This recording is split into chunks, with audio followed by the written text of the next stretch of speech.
bicara tadi tentang kampanye ya. Tadi kan dari apa nih sudah apa untuk menyampaikan bahwa dari kampanye saat ini yang lebih cocok adalah paslon nomor 2. Memangnya kampanye seperti apa sih yang dilakukan oleh maksud saya bukan kampanye, maksud saya itu untuk saat ini pemenang itu 02 seperti itu.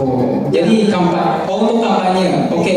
Tadi kan sudah kita mention ya bahwa keadaan pendidikan di Indonesia ini terbilang rendah seperti itu ya. Memangnya strategi kampanye seperti apa nih yang sekiranya cocok untuk keadaan di Indonesia saat ini? Bansos. Yang kenapa dari urut 2 sampai cocok dengan keadaan di Indonesia saat ini? Pertama ya joget ya.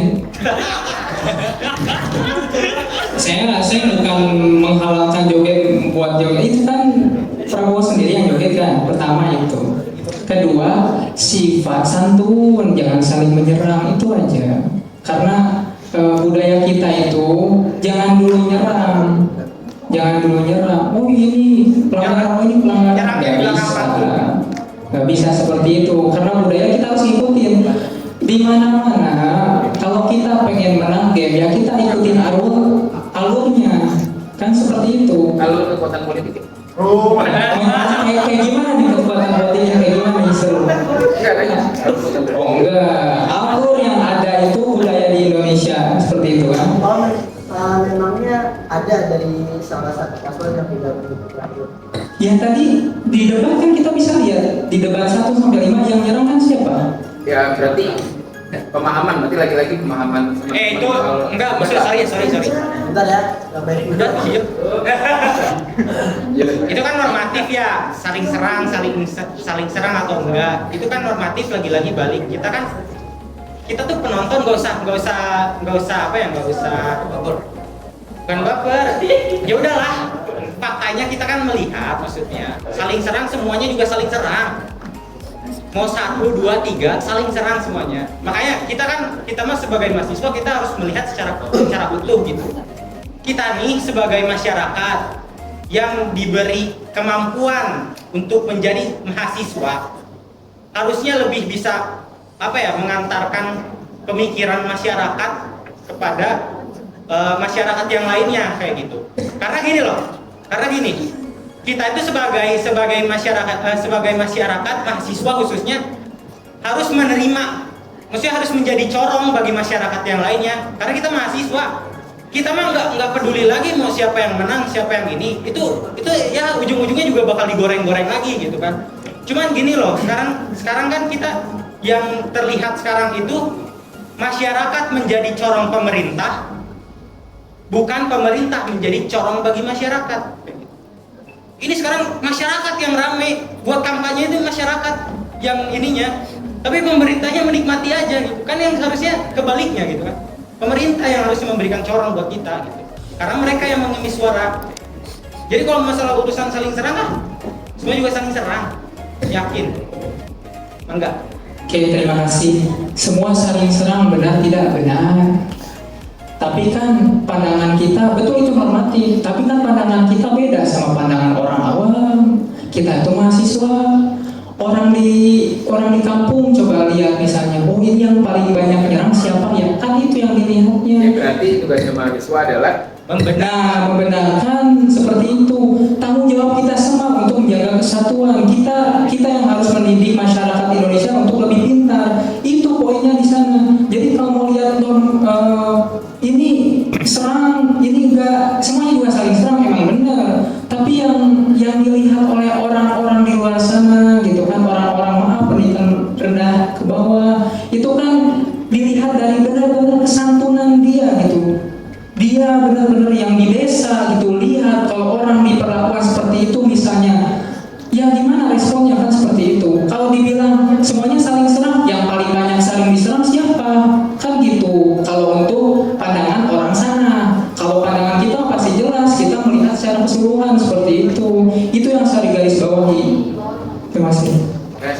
saya berbangga hati lah dengan adanya 2 KSK kita yang unggul nomor 1. Berarti bahwasannya ya kita bisa menilai apa pandangan mahasiswa dari pandangan masyarakat biasa kan gitu. Ya bisa berbangga hati lah. KSK siapa tuh kemarin itu gokil. 110 berapa? 108. Dan 05 kalau nggak salah. Itu 05 enggak? Jadi di Pos sama pos ya, bersama pos. benar, cuma 5 tempat yang menang di Pineng. Pertama 05, yang kedua 108, yang ketiga 110, kedua lagi pos. Silakan dicek.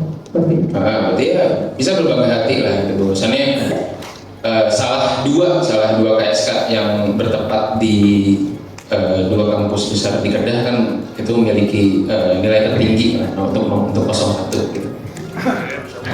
Oke. Berarti sukses ya Desak Anies dan Serepet Imin ini. Oke. Lanjut. Kita bisa pindah ke Mas Danu yang ini, Mas Danu. Boleh.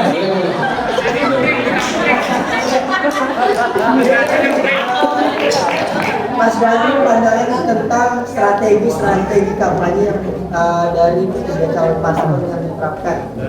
Strategi mana yang sekiranya memang terasa lebih cocok dan dekat dengan hati masyarakat pada keadaan sekarang? Wah, ini pertanyaan yang sangat menarik jujur ya. Terima kasih Mas. Karena di masifnya perkembangan teknologi sekarang ini, media itu menjadi senjata yang sangat ampuh untuk mempengaruhi pola pikir masyarakat. Dan ini yang saya pelajari juga di media, bahwa siapapun yang bisa menguasai media, itulah yang akan bisa mengambil hati rakyat. Dan yang saya amati berdasarkan kacamata saya, dari ketiga paslon ini, kampanye kreatif yang mereka lakukan di media, yang menurut saya paling kreatif ya, sebagai mahasiswa media juga, ini memang paslon nomor 2 Mas, jujur Mas.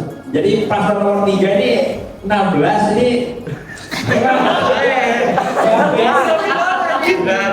tidak ada kreatif-kreatifnya ya, kampanye di medianya tidak ada kreatif-kreatifnya, jujur. Yang saya amati kemarin ya, yang kampanyenya sangat kreatif, yang sangat memaksimalkan potensi media itu, jujur hanya paslon 2 dan 1. Tapi setelah saya telisik lagi memang, ternyata lebih banyak kampanye-kampanye kreatif yang dilakukan oleh paslon 2 di media. Mereka begitu memaksimalkan media gitu. Contohnya ini video Gibran yang jadi supir taksi itu, wah, jujur saya sangat wah gitu ya. Dan juga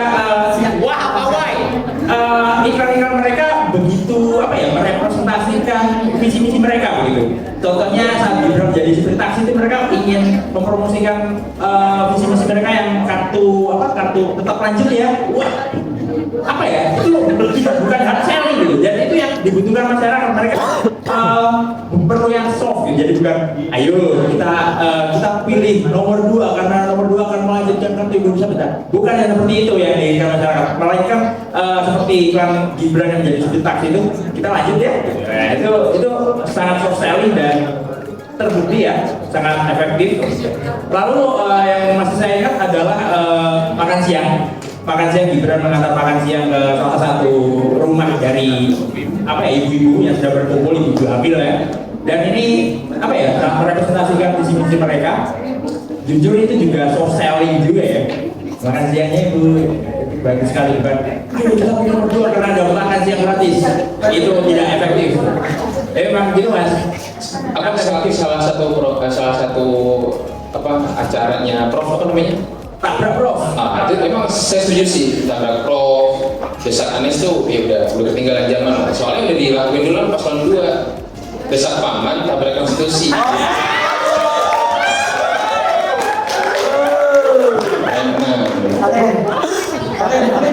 Sebagai pertanyaan pertama ya, sebagai penutup pertanyaan pertama, kita sudah diskusi tentang proses pencalonan dan juga proses kampanye. Mungkin saya mau menanyakan nih dari ketiga pengamat 2 kata untuk proses pencalonan dan kampanye pada pemilu tahun ini. Boleh dari Mas Armen? Tidak terhitung. Apa? Tidak tertebak. Tidak tertebak. Mas Danu. Oke lagi. 11. Kurang transparan. Dua kata untuk pemilu, proses pemilu, proses pencalonan, perusak negara. Baik teman-teman, setelah ini kita akan beranjak kepada masa pasca pesta demokrasi yang mana kita sudah memilih dan pada saat ini pada masa perhitungan ya. Setelah ini kita akan diskusikan tentang hal tersebut, tentang bagaimana pandangan-pandangan teman-teman semua tentang masa perhitungan pemilu pada kali ini. Mungkin kita akan beri sebentar, setidaknya 5 menit untuk memberikan kesempatan para pengamat beristirahat dan menyiapkan energinya, dan juga teman-teman boleh diambil konsumsinya seperti itu. Terima kasih, kita break 5 menit. Mulai bicara.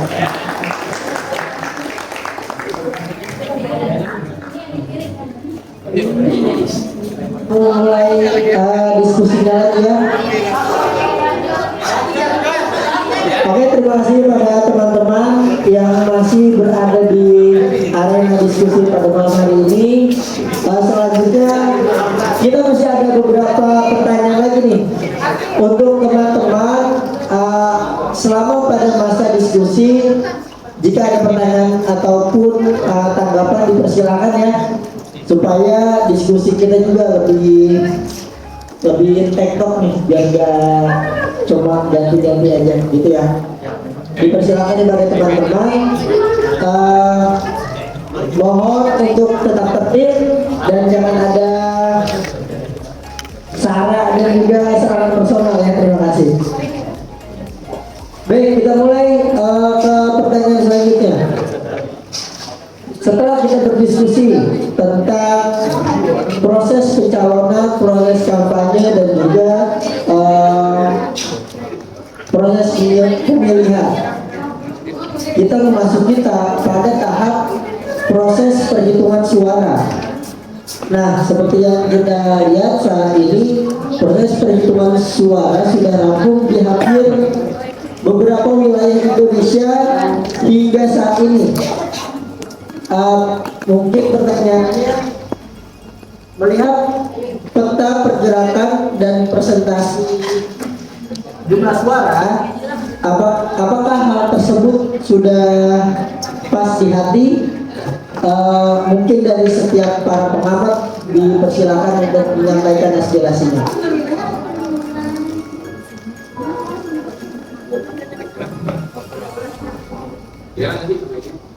Coba aja. Sini nih.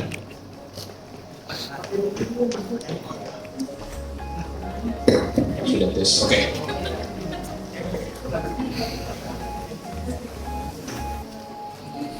Kita bahas elektoral kalau udah membahas hasil pemilu. Kan secara elektoral baik di quick count maupun yang sedang dihitung ya masih belum tahu ya, masih belum kita ketahui bahwasannya ya. Kita tahu quick count ini kan bahasanya apa ya, minim kesalahan gitu, 0,sepersekian% kesalahan. Jadi kan ya hasil yang ada di quick count maupun yang nanti sedang dihitung itu nggak jauh beda, dimana Prabowo mengungguli di angka 57%, 58-57 saya lupa. Kemudian disusul Anies di 24-22. Kemudian di Ganjar 16-17. Oke. Itu nggak ada soal sebenarnya, karena seharusnya ya kita sejak awal udah tahu, kita udah tahu bahwasannya proses pemilihan ini ya sudah dilakukan lebih dulu, gitu. Sudah direncanakan lebih dulu, gitu. Dimana ada praduga tadi yang kalau teman-teman nonton Dirty Vote, gitu. Atau mungkin teman-teman juga nyambi beberapa berita yang lain, bahwasanya ya teman-teman tahu siapa yang memilih presiden siapa, gitu. Ketika kita tahu persentasenya, kita sudah tahu jelas datanya. Sekarang faktanya gimana? Apakah masyarakat menerima itu ya polemik tambah makin banyak kan gitu. Pendemo makin banyak di depan kantor KPU, kemudian kemarin beberapa pasukan dari mahasiswa Trisakti juga turun ke jalan membahas soal praduga ini yang makin kesini makin terlihat jelas bahwasannya itu terbuntut, ada buntutnya. Kalau cicak tuh ada kepala, ada buntutnya gitu. Pun kejadian ini gitu. Nggak usah jauh-jauh kita ngeliat deh soal pas atau enggaknya di hati gitu kan. Ya udah, sebagai mahasiswa, sebagai akademisi, yuk kita sama-sama, tugas kita belum selesai. Tugas kita masih terus mengawal proses ini sampai nanti penghitungan. Kemudian ketika nanti sudah dipilih gitu, sudah sah siapapun dia gitu. Kita kawal janjinya, kita mungkin kita juga bisa membantu pemerintah untuk mengimplementasi program-program yang sudah dicanangkan oleh para caleg maupun capres. Terlepas dari itu, luka masih terbuka menganga gitu. Luka tentang tadi ada salah satu teman kita ya ngebahas soal Orde Baru, di mana puncak kekuasaan dipegang seutuhnya oleh presiden yang kita tahu Soeharto, kemudian tumbang saat reformasi 98, kemudian terjadilah penghilangan masyarakat, mahasiswa dan segala macamnya yang sampai saat ini kita tahu salah satu pelaku penghilangan ini ya sedang melaksanakan sebagai calon tugas negara gitu. Di samping itu kita kemarin baru melihat salah satu kita bisa sebut perwira ini yang mana dia dipecat pada saat sidang militer, kemudian tiba-tiba dipasangkan jabatan khusus 4 bintang di pundaknya. Itu kan sebuah fenomena yang cukup menggelitik, juga menyayat hati gitu. Ya kita tahu lah, kita mungkin teman-teman nggak banyak tahu siapa sosok dibaliknya, banyak polemik di balik itu. Tapi yang bisa kita sampaikan bahwasannya ya itu sudah fakta gitu. Kenapa dia dipecat? Kenapa Pak Prabowo dipecat ini? Gitu. Dan teman kalau mau lihat apa sih yang masih kenapa aksi Kamisan terus masih bersuara gitu, bahkan sampai detik ini dari tahun 1999 di depan istana menyuarakan tentang di mana hak kami berwarga negara, hak kami, hak asasi manusia itu masih dipertanyakan sampai saat ini gitu. Itu yang harus teman-teman ketahui, pelajari dan bahas.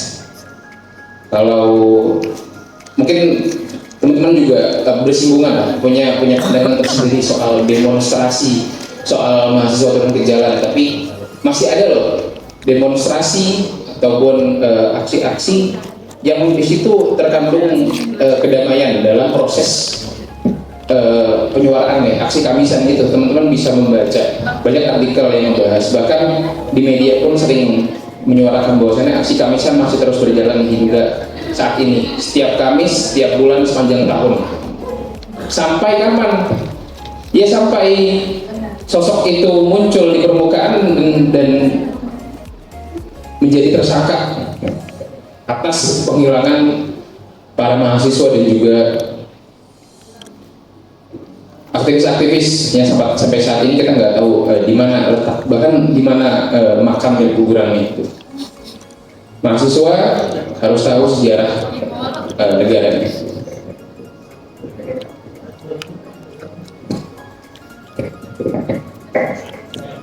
Bismillah, sudah pas atau belum di hati?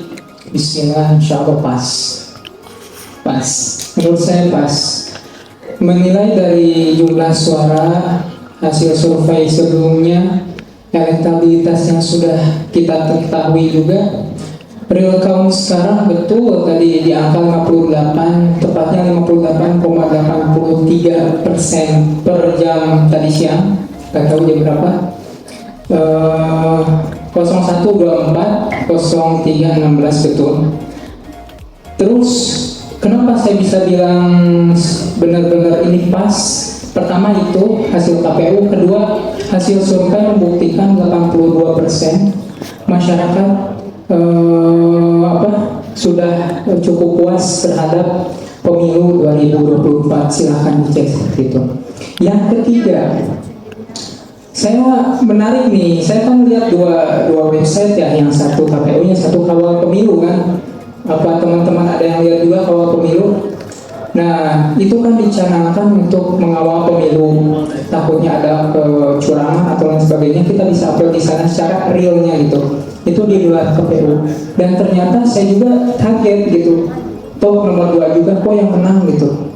Jadi emang sudah fakta bahwa di lapangan itu nomor 02 itu suaranya sebanyak itu, seperti itu ya. Jadi tidak ada kecurangan secara terstruktur. Ingat ya, secara terstruktur. Kalau masif apa enggak? Contoh masif. Di kecamatan kan banyak tuh, ada kepentingan pribadi.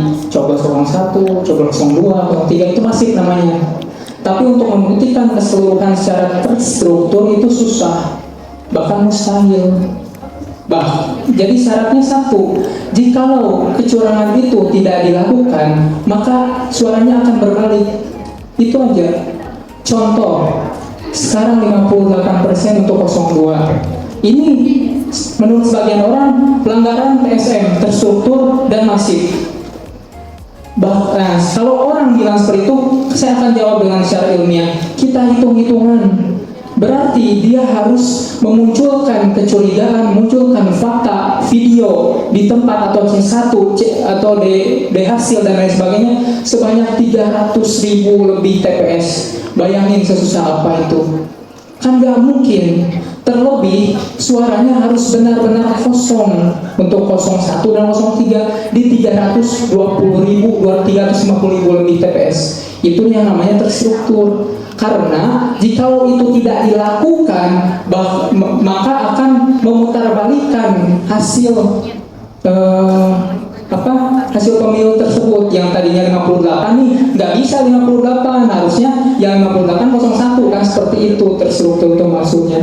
Kecuali ada indikasi seperti ini atau ada kejadian seperti ini, misalnya 02 50,1. Nah itu bisa kita buktikan secara langsung struktur, karena ada kemungkinan, karena 001 kan, 001 kan itu. Jadi persenannya kecil. Kalau persenannya besar, itu tidak bisa kita buktikan secara terstruktur, nggak bisa.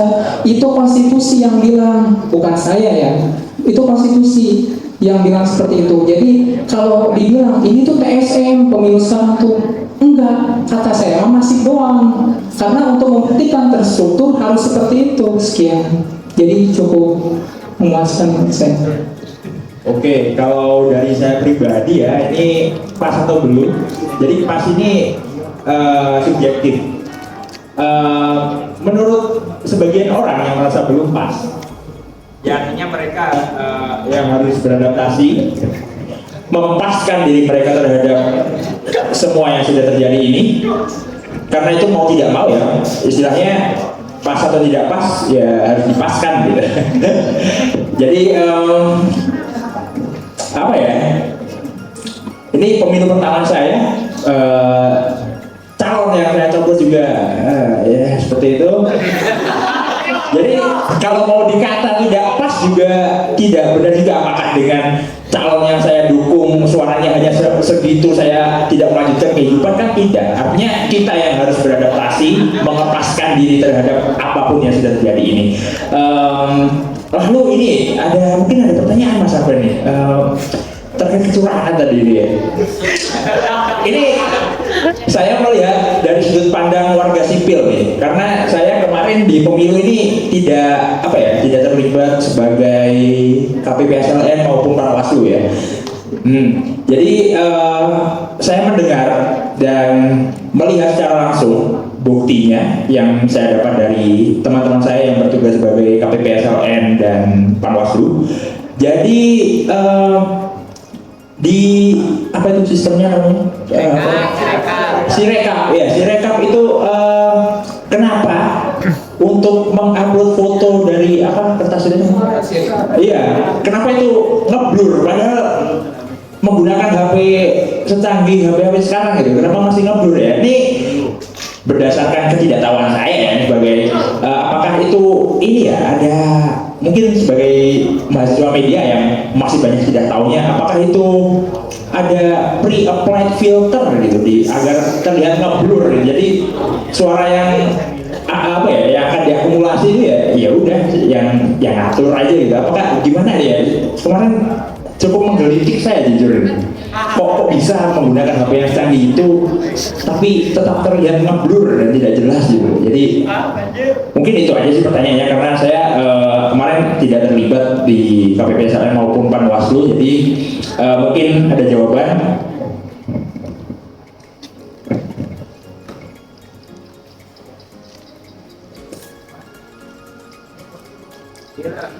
Gimana nggak ngeblur orang dicoblos duluan di MK?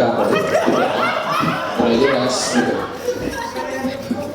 Apa ya kemarin kalau menurut ahli tentang telekomunikasi Suryo itu kan disebutkan bahwasannya harusnya teknik sirekap ini itu tuh udah dipakai di zaman pilkada, pilgub DKI yang mana sistemnya kemudian enkripsi data segala macam yang disebutkan oleh para pakar ini ya mereka mempercayai bahwasannya harusnya sistemnya sama loh, sistemnya sama yang dipakai sama waktu pilkada ini tentang ini juga salah satunya batas angkanya gitu kan.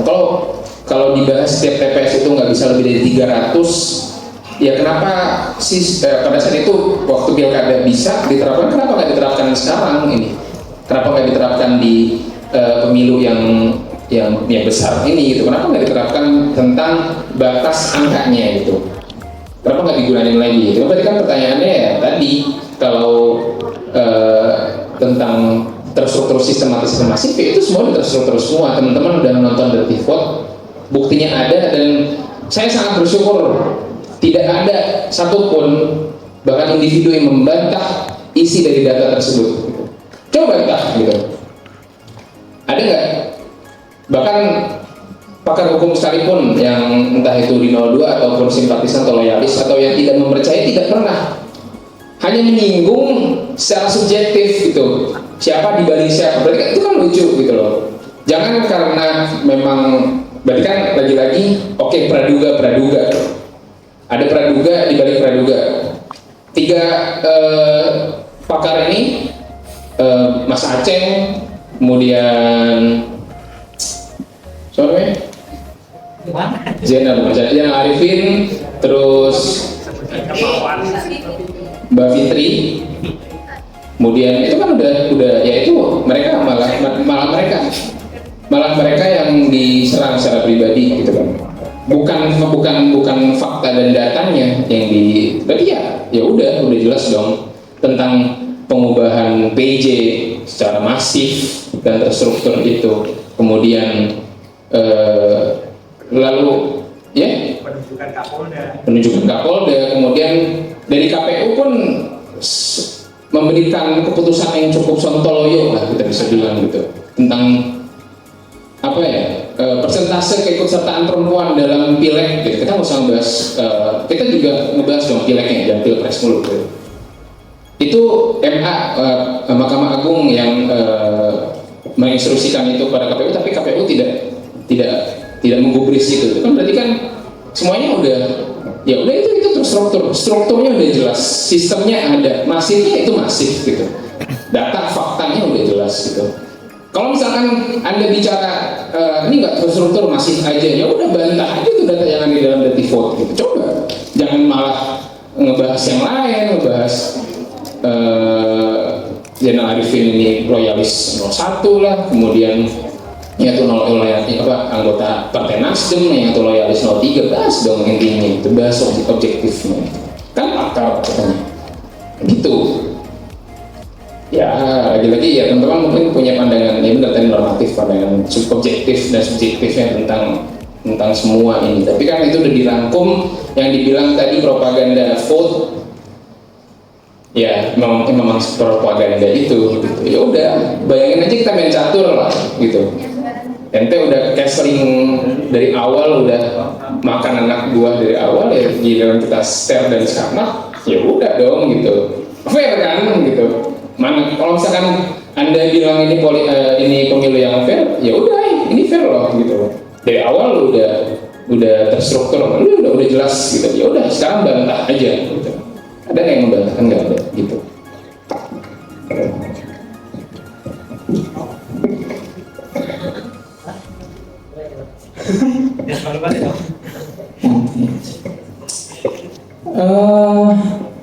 Kita berbeda pandangan dalam masalah terstruktur tadi. Saya ini kurang paham maksudnya masalah terstruktur ini, misalnya di film nih ya. Menurut pandangan saya struktur itu seperti ini. Kan kita terduganya masalah ini ya, kita permasalahannya masalah kecurangan. Nih TPS ini curang, TPS 1 curang. Harus ada soal TPS sudah dilakuin sama Oke, ya nggak apa-apa, itu kan pendapat Anda. Kan yang di bukan pendapat, fakta yang begitu kok. emang di lapangan seperti apa saya tanya? Di lapangan udah jelas. Propaganda. Jelas seperti apa? Boleh saya nambah? Oke, sebelumnya kenalin dulu, saya Hafiz Fajar. Enggak, bukan. Orang tua saya soalnya kader PDIP, beneran. Jadi mungkin banyak obrolan dari Jokowi tahun 2014 sampai sekarang, lebih banyak apa ya, nyemplung di yang mungkin inian gitu, KPS-an gitu. Soalnya kita lebih ini di Kota Bandung, mungkin boleh dicari kader PDIP pengamatan sejahtera mungkin ada. Nah itu yang pengen saya ngomong, untuk mungkin tadi Dirty Vote lebih menginikan ke atasnya ya, apa yang terjadi di atas, pergantian orang dan segala macamnya, kecurangan-kecurangan yang mungkin ada yang terjadi di itu mungkin untuk KPS segala macam. Mungkin saya lebih cerita tentang pengalaman ayah saya sekarang, dan ya kalau mendukung orang apa deh? Purnama Sastra, cari deh. Valid kan? Nah, mungkin ya karena sekarang lebih mengawal ke 03, tapi lebih kebanyakan banyak orang yang diganti untuk persiapan ke 02 untuk sekarang. Saya nggak ini juga karena 01 juga ada kecurangan juga. Tapi untuk penggantian orang KPS dan segala macam, kita dari 2014 sudah nyiapin, dari Jokowi awal nyalon, PDIP itu udah ngawal dari awal, dan orang-orangnya udah diganti. Maaf ya PDIP semuanya, orang-orangnya udah diganti, udah terorganisir, semua udah udah terorganisir untuk membuat Jokowi menang 2 periode. Itu 2014 sampai 2019. Untuk 2024 sekarang, kebetulan entah kenapa Jokowi kebanyakan mengganti yang di Dirty Vote itu orang-orang pejabat gubernur. Ya, pejabat gubernur itu. Dan pejabat gubernur itu nanti berhak juga untuk ganti ke bawah-bawahannya. Salah satunya ke KPS juga, dia bakal ngaruh ke situ. Nah, nanti ke pemilihannya orang-orang tersebut berarti di bawah dari pejabat gubernur juga. Nah, mungkin bisa ngelihat jalannya ya dari atas ke bawah gitu. Apakah itu? Dan nanti ayah saya yang mungkin lebih banyak cerita tentang itu, yang intinya,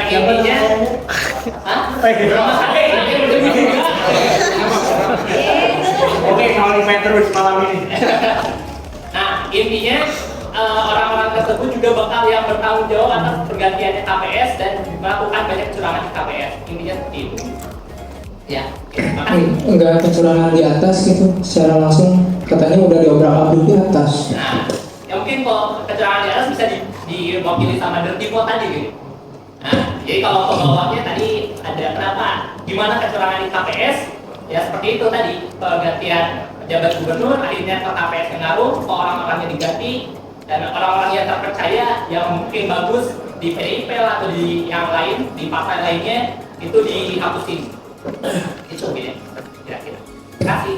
Oke, terima kasih Habib Fajar, orang Bau Batu ya? Iya. Nah, tahu saya base PDI di sana. Kalau saya di Soreang itu Demokrat. Oh, pasar. Iya, orang Bandung kita sama. Tapi Bandung lebih PKS ya? Kayaknya nggak ada deh PKS. Nah, ini Iya, itu PKS di mana Bogor? Oke, saya tanggapi ya. Mau berbicara dulu? Oke, jangan disanggah ya. Tektokan aja. Oke, biar saya jelaskan dulu kan. maksud ya biar clear gitu. Tadi saya bilang masalah terstruktur dan lain sebagainya, bahwa pandangan kita berbeda masalah terstruktur ini. Pandangan saya itu simple, terstruktur bukti, fakta itu harus dibuktikan, betul. Masa sekarang dibuktikan dengan film, kita lihat film, oh, itu benar fakta. Masa kayak gitu? Oh, lihat di lapangan itu fakta. Makanya maksud saya apa? Kalau TPS nih, satu TPS curang semua, nyoblok 02, ya udah buktikan. Satu video dapat, satu TPS. Terstruktur itu menyeluruh se-Indonesia. Makanya waktu Itu udah bilang.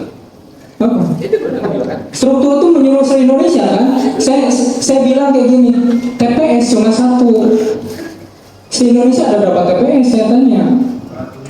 800 berapa tepatnya? 860.000 ya? Sekian TPS harus dibuktikan secara fakta, datanya ada gitu semuanya, bukan hanya asumsi-asumsi, karena di film itu cuma asumsi yang dikait Sebutkan asumsi. Polda tadi, penggantian Polda ini kenapa dikaitkan lah sama sang pembuat film ini karena begini gitu kan, ini penggantian karena begitu seperti itu.